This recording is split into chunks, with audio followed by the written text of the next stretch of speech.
Assalamualaikum warahmatullahi wabarakatuh. Di sini saya Aidatul Fitria dengan nomor induk mahasiswa 20080706005 akan mempresentasikan tentang alkena. Untuk mengefisienkan waktu, langsung saja. Ada dua topik pembahasan. Yang pertama, tata nama dan struktur molekul senyawa golongan alkena.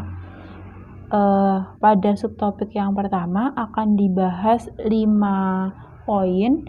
Poin 1, pendahuluan. Alkena adalah hidrokarbon dengan ikatan karbon rangkap 2. Alkena adalah bagian utama dari kimia organik karena diproduksi dalam jumlah besar dari minyak mentah. Alkena kadang disebut dengan olefin atau berasal dari kata olefin gas pembentuk minyak, suatu nama lama dari etilena atau C4H2. Nah, rumus umum dari alkena yaitu CnH2n. Etilena itu merupakan senyawa alkena yang paling sederhana. Kemudian pada alkena itu terdiri dari ikatan sigma yang sangat stabil dan juga ikatan pi yang kurang stabil. Nah, ini teman-teman. Ini gambarnya. Selanjutnya, deret homolog alkena. Nah, ini berdasarkan jumlah C-nya. Jumlah H itu kelipatan dari jumlah C. Kalau C-nya 2 hanya 4. Begitu pula seterusnya. Sampai ini ada C10 hanya berarti 20. Untuk poin yang kedua membahas tentang orbital dari ikatan rangkap alkena. Kita ingat kembali di mana dalam alkena itu hibridisasi C-nya itu sp2. Ikatan rangkap 2-nya terdiri dari satu buah ikatan sigma dan satu buah ikatan pi seperti yang sudah disinggung sebelumnya. Ini ikatan sigmanya dan ini ikatan pi-nya ya. Lingkaran pertama sigma, lingkaran kedua pi. Yang membentuk ikatan pi yaitu P unhybridized atau P yang tidak terhibridisasi. Ikatan sp2 dari tiap atom karbon yang ada di alkena terletak pada satu bidang dan membentuk sudut 120 derajat. Maksud dari satu bidang itu apa? Jadi ini teman-teman. Ini gambarnya. Kalau misalkan ini diputer jadi kayak gini. Kalau ini ada kertas atau alas apa gitu, ini pasti nempel gitu antara yang ini dengan yang ini. Kalau di ChemDraw itu seperti ini. Yang ini nyentuh dengan merah, ini juga nyentuh dengan yang biru. Ini pun demikian. Yang tengah ini C-nya, ini H-nya. Lihat. Ini H, ini C. Ini juga ini H, ini C. Selanjutnya. Ini kerangka ikatan sigma dan ikatan pi.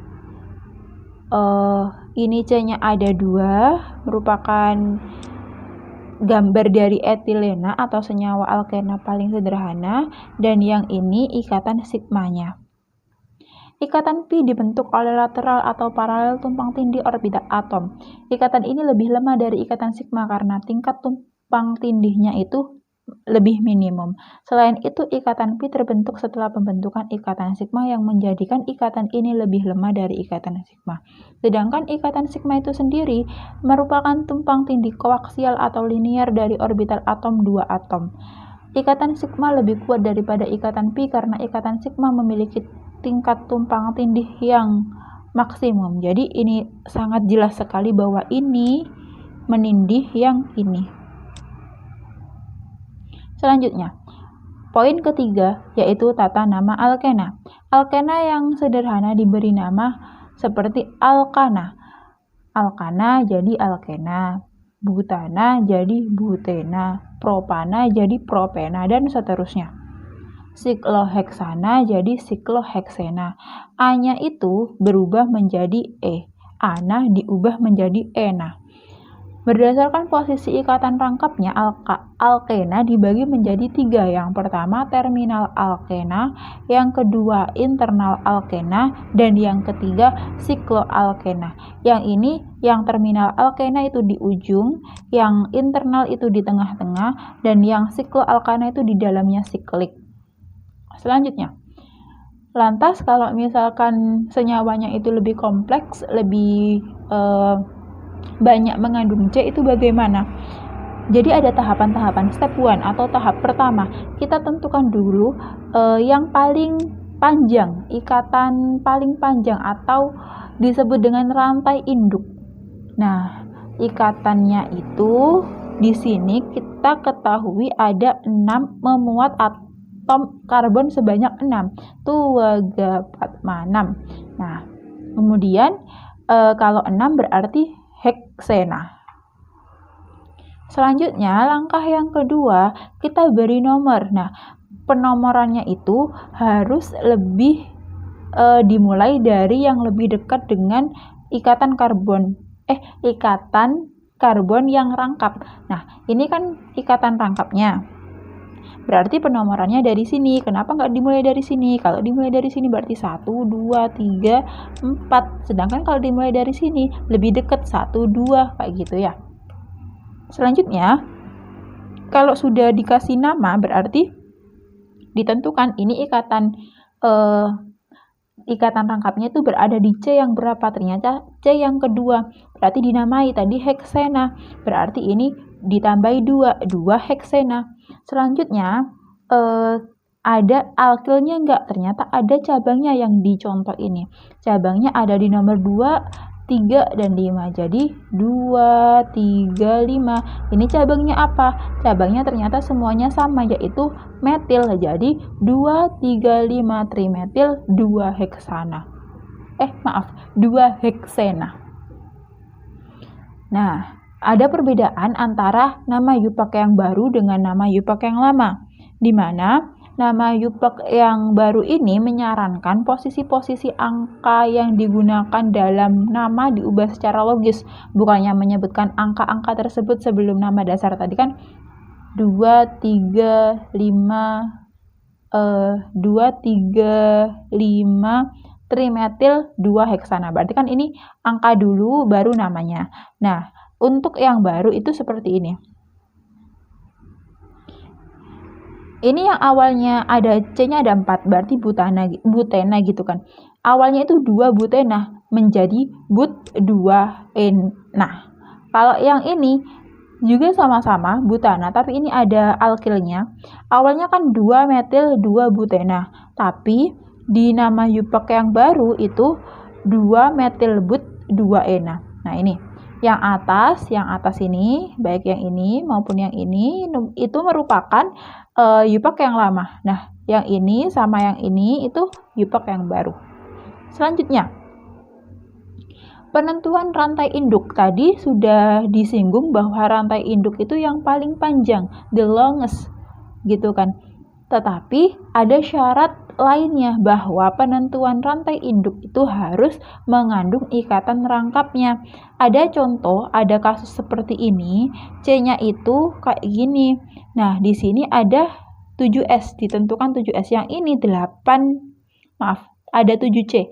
Yang ini ada 8C. Nah, antara ini dan ini pasti lebih panjang yang ini karena ada 8C, tetapi ini tidak memuat ikatan rangkapnya. Jadi rantai ini tidak memuat ikatan rangkap. Jadi ini itu salah ya, teman-teman. Kebanyakan alkena mudah dinamai dengan sistem Yupak, tetapi ada nama-nama umum seperti etena jadi etilena, propena jadi propilena. Nah, itu namanya nama umum.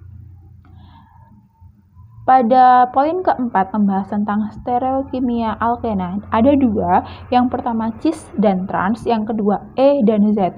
Nah, yang pertama dulu ya, jika 2 dari kelompok yang sama itu terikat pada sisi yang sama gitu. Jadi kayak ini contohnya, ini sama ini, maka itu namanya cis, diawali dengan cis. Kalau yang berada di sisi yang berlawanan dinamai dengan isomer trans. Ini sama ini kan berlawanan, jadi namanya itu isomer trans. Selanjutnya, ini kesimpulannya. Intinya, jika memakai awalan cis dan trans, maka kedua alkilnya itu harus sama. Ini kiri dan kanan sama. Kiri mengikat etil, kanan juga mengikat etil. Yang kedua adalah stereokimia alkena, tata namanya EZ. Untuk tata nama EZ berlaku kalau keempat substituen yang terikat dalam alkena tersebut alkilnya berbeda. Ada dua contoh ini teman-teman, ada A dan B. Ini empat-empatnya beda. Ini beda kan? Nah, karbon ikatan rangkap sebelah kiri mengikat 1 metil 1 hidrogen. Karbon ikatan yang sebelah kanan mengikat 1 metil dan 1 etil. Untuk yang B, karbon ikatan rangkap sebelah kiri mengikat 1 metil dan 1 hidrogen. Sedangkan karbon ikatan rangkap sebelah kanan mengikat 1 etil dan 1 metil. Lantas, untuk penggunaan E dan Z-nya seperti apa? Baik, mari kita kupas. Ada dua tahap. Tahapan yang pertama yaitu menentukan prioritas dua substituen yang terikat pada atom karbon ikatan rangkap. Nah, ini caranya gimana? Jadi yang pertama dibelah menjadi dua antara sisi kiri dan sisi kanan. Oke, kita dapatkan ini sisi kiri, ini sisi kanan. Kemudian kita tentukan prioritasnya. Oke, yang kiri terlebih dahulu. Pada sebelah kiri, metil lebih prioritas karena berupa alkil dibandingkan hidrogen. Ini kan hidrogen 1, ini ada banyak gitu. Selanjutnya, pada sebelah kanan, etil lebih prioritas dibanding metil. Kenapa? Karena gugus etil lebih besar daripada metil. Untuk tahap yang kedua, kita memberi awalan E atau Z pada prioritas gugus besarnya. Oke, yang ini, jika gugus besarnya antara satu dengan yang lainnya itu berseberangan, maka dinamakan isomer E. Tadi kan pertama kan kita belah gini, ya kan? Kemudian ditentukan yang ini mana yang lebih besar, ini mana yang lebih besar. Ternyata yang sebelah kiri yang lebih besar itu yang atas, yang sebelah kanan yang lebih besar itu yang bawah. Atas, bawah, dia berseberangan. Maka awalannya ini adalah E isomer 2E 3 metil 2 pentena. Selanjutnya, jika kedua gugus besar berada di sisi yang sama, maka dinamakan dengan isomer Z.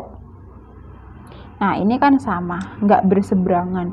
Maka namanya 2Z 3 metil 2 pentena. Kemudian yang terakhir pada subtopik yang pertama ini, pentingnya komersial alkena. Seberapa penting sih alkena itu?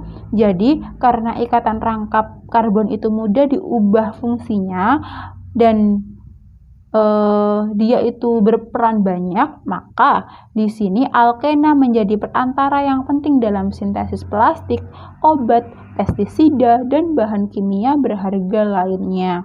Nah, untuk etilena atau senyawa yang paling sederhana tadi itu banyak banget kegunaannya. Misalnya berfungsi sebagai hormon tanaman atau yang mempercepat tumbuhnya buah. Menghitung banyaknya jenis bahan kimia organik termasuk etanol, asam asetat, etilena glikol, dan juga klorida dari vinil. Selanjutnya, di sini.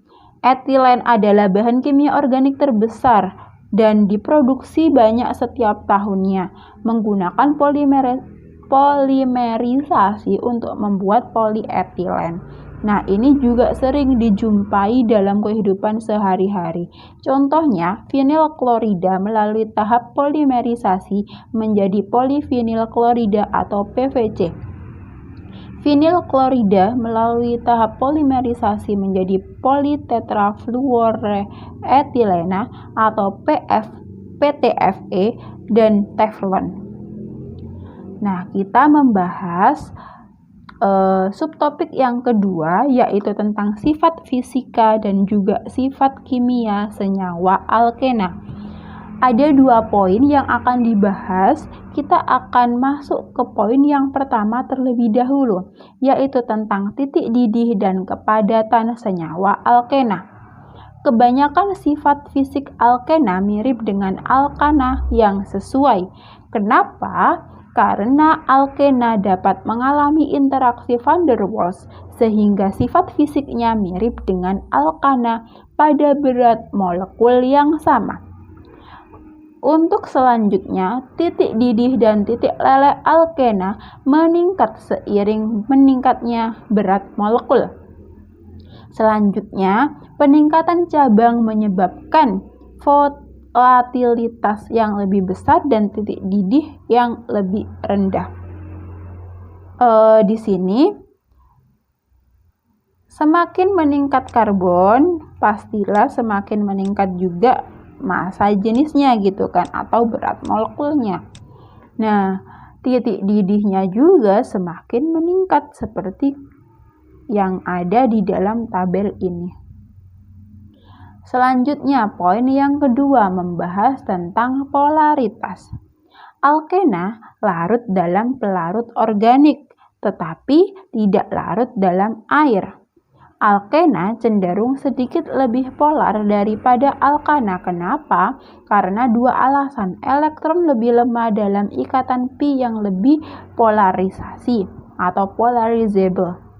Nah, yang kedua alasannya adalah ikatan finilik cenderung sedikit polar. Ada contoh di sini ada senyawa alkena di mana ini atom karbon dengan ikatan rangkap dan ini ikatannya single atau tunggal. Yang atas ini hibridisasinya itu sp3 dan yang bawah hibridisasinya itu sp2. Penjelasannya sebagai berikut. C ikatan rangkap dengan karbon, yang ini maksudnya karbon terhibridisasi ini sp2 ya teman-teman, sp2. Sedangkan yang ikatan tunggal yang ini terhibridisasi sp3. Karbon sp3 nantinya menyumbang kerapatan elektronnya ke alkenil atau karbon sp2. Bisa dilihat dari anak panah ini. Nah, ini nanti menyumbang ke sini. Selanjutnya, karbon sp3 itu parsial positif, sp2 negatif. Jadi karbon sp3 bisa mendonasikan protonnya. Jika dikaitkan dengan isomer cis dan trans, maka cis itu lebih polar daripada trans, sehingga titik leleh dan titik didihnya itu lebih tinggi dan lebih larut pada pelarut polar. Kenapa? Nah, ini kan yang sp3, ini sp2. sp3 itu kan ngasih ke sp2, jadi ini turun ke bawah, ini turun ke bawah. Nah, totalnya itu ke bawah semua, jadi ini lebih polar, more polar isomer. Nah, yang ini kan ke bawah, yang ini kan ke atas, jadi kan saling bertabrakan gitu, lebih merata. Nah, yang itu berarti lebih less polar isomer atau lebih rendah isomernya. Kayak gitu teman-teman kesimpulannya. Jadi sekian dari saya, sekian apa yang dapat saya presentasikan. Saya juga minta maaf jika banyak kesalahan kata, pengucapan. Saya juga berterima kasih kepada Ibu Sri Mulyanti selaku dosen pembimbing pada mata kuliah KRSO Pendidikan Kimia 2A. Sekian dari saya. Billahi taufiq wal hidayah. Wassalamualaikum warahmatullahi wabarakatuh.